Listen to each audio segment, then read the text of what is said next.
remercie.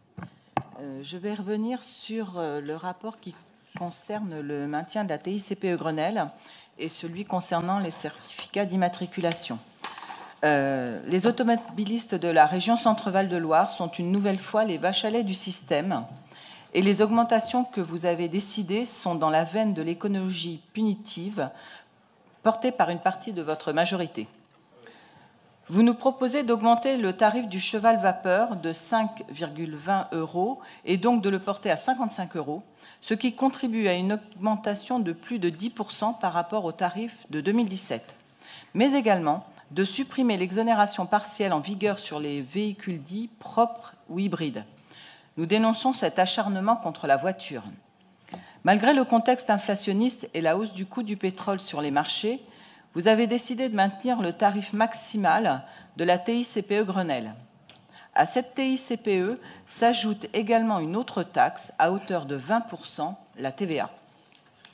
Lors de la campagne présidentielle, nous refusions déjà cet empilement de taxes sur le carburant qui fragilise encore plus le pouvoir d'achat.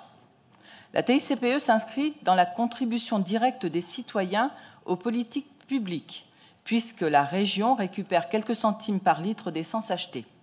Il nous importe que l'argent public prélevé soit utilisé avec et pour les citoyens. Certaines régions ont fait le choix de ne pas appliquer cette majoration aux maxima autorisés. Nous demandons donc, dans ce contexte, d'en faire de même.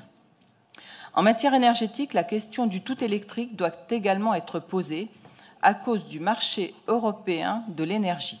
Le mécanisme d'indexation des prix est basé sur celui des centrales à charbon.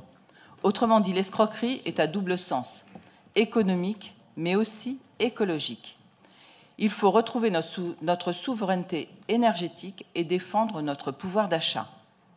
Au-delà de l'écologie punitive qui motive vos mesures, il nous paraît intéressant de soulever un autre angle, budgétaire celui-là. Vous nous dites que ces mesures s'inscrivent dans le financement de projets structurants en 2024.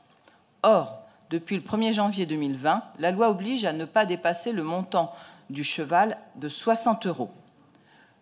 Aujourd'hui, nous sommes presque à la limite de ce montant.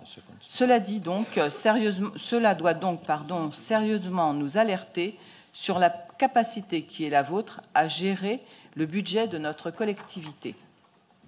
C'est pourquoi notre groupe votera évidemment contre le maintien de la TICPE au maxima autorisé, contre l'augmentation du cheval vapeur pour les certificats d'immatriculation et contre la suppression de l'exonération sur le véhicule dit propre ou hybride. Je vous remercie.